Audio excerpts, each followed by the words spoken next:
সরস্বতী পুজোর দিন এবার রেডি হব, পুরো জিনিস সেখানে রাখাই আছে, শাড়ি, কসমেটিক্স, টিপের পাতা, নেকলেস, শাড়ি, মানে ব্লাউজটা এবার রেডি হয়ে গেছে অলরেডি। তো কেমন লেগেছে অবশ্যই কমেন্ট করে তোমরা জানাবে।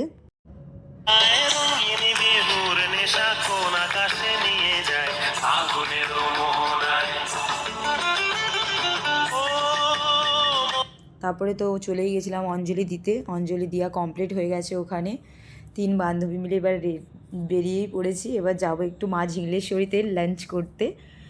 তো মা ঝিংলেশ্বরীতে চলেও গিয়েছি অলরেডি, তো এবার খেতে বসবো।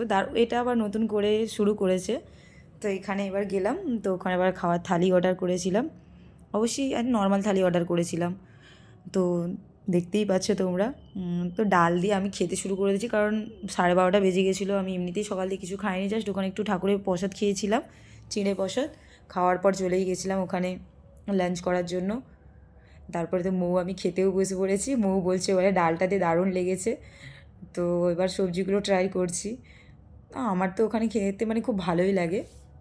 তো সবাই যদি বলবে যে যেহেতু বা উপোস করার পর কি এরকম মানে খাওয়া দাওয়া করে, তো সরস্বতী ঠাকুর ছোটোদের বড়দের সবার মানে সবারকারই।